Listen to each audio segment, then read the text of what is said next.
More Carry On Fun in 5 minutes after the ITV News with Nina Hussein.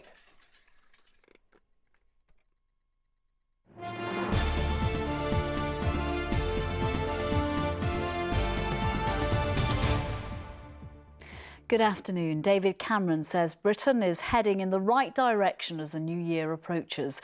The Prime Minister also acknowledged that the past 12 months have been tough on many families. Our political correspondent Romilly Weeks is in Downing Street. An upbeat assessment then from the Prime Minister. Well, we're heading in the right direction, we're on the right track. Phrases we've heard quite a lot from the Prime Minister recently, but I think even the government at its most optimistic can't actually pretend we've arrived anywhere particularly great yet. But looking ahead to 2013, the Prime Minister is urging a positive approach. We can look to the future with realism and optimism. Realism because you can't cure problems that were decades in the making overnight. There are no quick fixes, and I wouldn't claim otherwise. But we can be optimistic too, because we are making tangible progress. So muted optimism perhaps from the Prime Minister, but even that doesn't seem to be matched amongst the general population. An Observer opinion poll out today suggests that double the number of people think that their financial situation will get worse in 2013 compared to those who think that it will get better.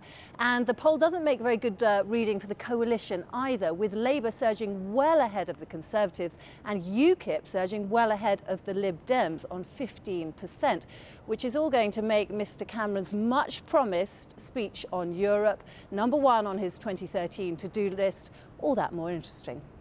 Isn't it? Romilly Weeks, thank you. The widow of the church organist killed on his way to midnight mass on Christmas Eve has spoken publicly for the first time about her loss. Maureen Greaves thanked the local community for their support at a church service in Sheffield dedicated to her husband Alan. I've never stopped crying for Alan, and I know that you've never stopped crying with me.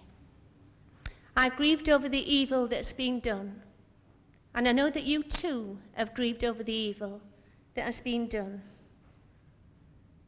And I have prayed for you, and I know that you've prayed for me. The body of the Indian medical student raped by a gang of men on a bus was cremated today after being flown home to Delhi. As protests at her death continued, some scuffles broke out with the police. The victim died in hospital yesterday in Singapore, where she had been taken for treatment. That's it. I'm back with our next update at 6:45 this evening. From the Weekend Team for now, bye-bye.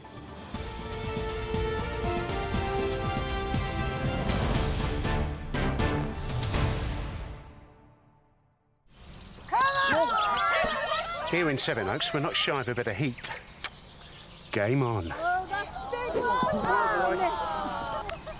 Seven Seas Cod Liver Oil range proudly sponsors the ITV National Weather. Hello, good afternoon. There's still a fair few showers around at the moment, particularly out towards western parts of Britain. Up towards the northwest, you do have longer spells of rain and also further outbreaks of snow up over the top of the Scottish mountains. The next system is beginning to work its way in across parts of Northern Ireland already. As we go through to this evening, we'll see the winds picking up, touching gale force, gusts of up to 60 miles an hour out towards western fringes of the UK, and the rain turning fairly heavy across parts of Snowdonia, Cumbria, western parts of Scotland, and also for Northern Ireland, which is why the Met Office do have a weather warning in place. That rain never really reaching the far east. It'll be staying dry here, but wherever you're going to be, a frost-free night to come with temperatures down to around 3 or 5 degrees Celsius in the coldest spots. Have a good afternoon. See you a bit later on. Bye-bye. Seven Seas Cod Liver Oil range proudly sponsors the ITV National Weather. Just one more adventure. Let's do it. Something isn't quite working out. Last chance. All good adventures must come to an end. The series finale of Wild at Heart, tonight at 8 on ITV1. The weather over there is changing every 5 minutes. Well, I'm not going to look stupid wearing the wrong stuff. Oh, no. Hello there. Well, with the new year comes some new weather just in time. Hurrah! After Monday, I don't think we'll be having too many problems with rain and wind. But until then, I'm afraid it is looking quite wet, but it should all just dry up in time for New Year's Eve. Now, for the rest of today, a bit of a west-east split again, always drier, always better and brighter the further east you are, but still a few showers out to the west. And they could become a little bit heavier, a bit more persistent towards this evening. It'll be a bit breezy as well. Temperatures around average for the time of year, but down on yesterday's values, which were into double figures. Overnight temperatures aren't going to differ too much from what today's will be like, and there'll be lots of cloud around. That's just going to insulate things. Again, always drier further east, but out to the west, some heavier rain and strong gusts of up to 35 or 40 miles an hour in places. Bye-bye. Flybe, sponsors of ITV Central Weather.